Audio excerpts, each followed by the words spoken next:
Imagine a country that was born from rebellion, blood, protests against taxes, and dreams of freedom. Today, the most powerful country in the world is the United States. But the story of this country did not begin in 1776. It began much earlier, when no one knew that another huge continent was hidden on the other side of the Atlantic. Today, we will return to the pages of history, where a wrong journey changed the future of the entire world. For thousands of years, various indigenous ethnic groups lived in this vast territory of North America. They had their own civilizations, cultures, and ways of life. But at the end of the 15th century, the powerful states of Europe began to sail in search of new trade routes. In 1492, financed by the Spanish royal couple, the Italian sailor Christopher Columbus set sail west. His goal was to reach Asia by sea, but he unknowingly reached the islands of the Caribbean. He thought he had arrived in Asia, but in reality, it was the opening of a new continent for Europeans. Then the competition for new land began among the European powers. Spain built a vast empire in the south, while England set its sights on North America. Although the first attempt by the English to establish a colony in 1585 failed, they were able to establish the first permanent settlement in Jamestown, Virginia, in 1607. Then, thousands of people began to come to America from England in the hope of a new life. Some wanted religious freedom. Others were looking for new business and wealth opportunities. But behind this new settlement was a sad reality.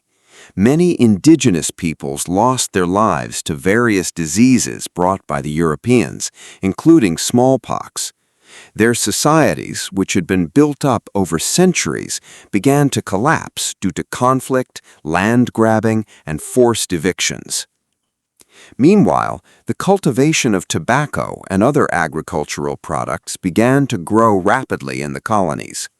To meet the demand for labor to operate the vast plantations, the brutal system of forcibly bringing people from Africa and selling them as slaves began.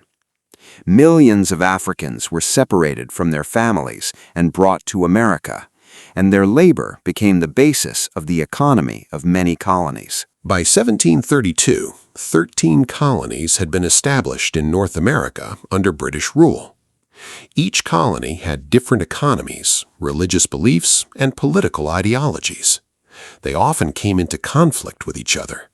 But one thing united them: they all considered themselves British subjects. The situation began to change after the end of the French and Indian War, 1754 to 1763.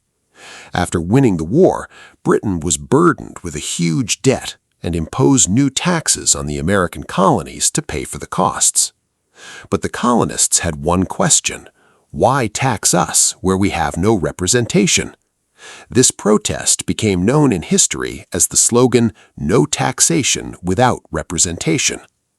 On the other hand, the British government imposed a ban on new settlements in the West, which further increased the anger of the colonists. Boston became the center of this anger.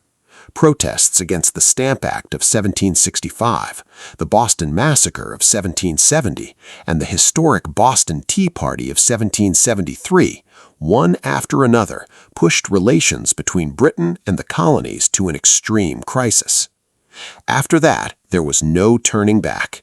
A revolution awaited ahead that would not only give birth to a new country, but also change the political thinking of the entire world about freedom, democracy, and the rights of the people.